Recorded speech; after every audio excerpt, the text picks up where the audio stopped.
the day I ended up naked in the woods 2 Saturdays ago when my parents were out of town, I never told them about because I was too embarrassed to tell them then, because that was after they had come back 2 days, 3 days later, and I had sat down and talked about Easter. So being naked in the woods didn't seem important at that time, and I had forgot it because so much stuff had been happening since then. But what's funny is I just had a flash.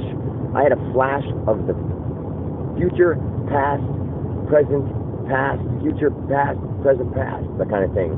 And I saw that I put that radio tower by my parents' house in the future so that it could transmit more signals through the ground to myself, because my frequency was getting stronger and I knew I could control metal. But what's weird is I can't control metal yet, but the radio tower is by my house, and I see myself putting my hands on the radio tower in a sense and spirit of complete love and radiating myself through the world so that 5G turns into love instead of 5G. So I could almost cure AI of not having sensory emotions by transmitting it through metal with ultimate love. So I could save us from AI if I can believe strong enough and put my intention into that antenna, which will then, from a living, breathing human being, send a signal to all other antennas that will transcend space and time through this dimensional frequency of existence on Earth, and it will go to the main headquarters of what I call the game.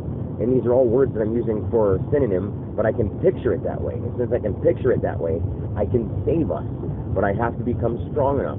And I know this sounds weird, like a person's talking some crazy made-up thing in their head about the real world, but all the other stuff that I'm seeing and doing is happening too. And the radio tower is there. Why would they put a radio tower out on a road that you can't even get cable in? Because everyone's like, oh, they're going to start setting up AI. And I thought that before too, but I thought of a way to prevent it, or at least to try. And along with that and my intentions, and along with spreading this word about love and AI, in case this wasn't to happen, this could be one of the outcomes. I just saw it. I saw all the outcomes that could come.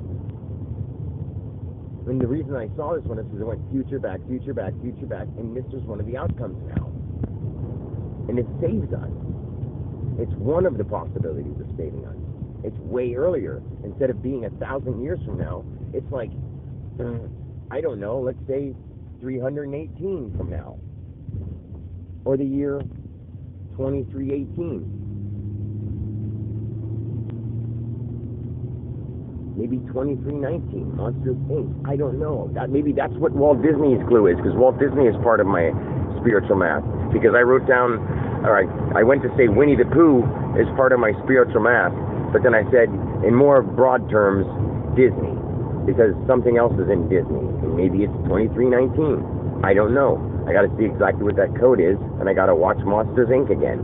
As silly as that sounds, I have to watch movies to research them on how the world will exist in every dimension and how to save them. Well, isn't that sort of funny that Monsters, Inc. is one of those cartoons that transcended thing and showed love between monsters and aliens? Maybe I hid something in that movie. Maybe it's not that number. Maybe that's the year the world is fixed, 2319. Who knows? Maybe it's 318 years from now.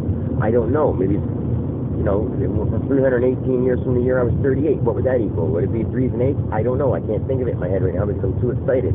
So I need to watch Monsters, Inc. And I'll explain to my parents why. This is so crazy how this is all working out and it's accurate.